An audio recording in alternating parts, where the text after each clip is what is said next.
C'est un pays dans lequel il est heureux. Si c'est en France qu'il a fait carrière, c'est au Maroc que Gérard Lanvin habite désormais depuis plusieurs années. Lors d'un entretien accordé à Paris Match, l'acteur est revenu sur les raisons qui l'ont poussé à s'installer en Afrique du Nord. J'y suis allé parce qu'on est heureux là-bas, a confié la star de Mesrine, et l'ennemi public numéro 1, qui précise qu'il avait des envies de chaleur. Contrairement à ce que beaucoup pensent, cela n'a rien à voir avec les impôts, j'estime avoir le droit d'aller où je veux sans être critiqué.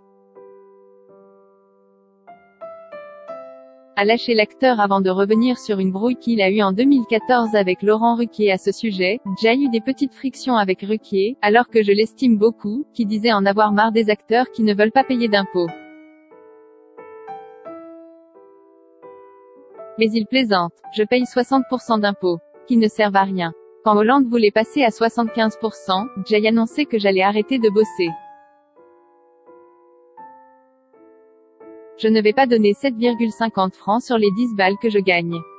Mais je n'ai pas été au Maroc pour ça, s'est défendu le comédien.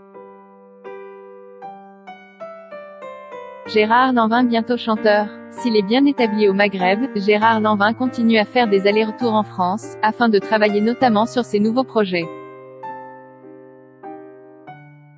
L'acteur s'apprête d'ailleurs à se lancer dans la musique, encouragé par son fils Manu.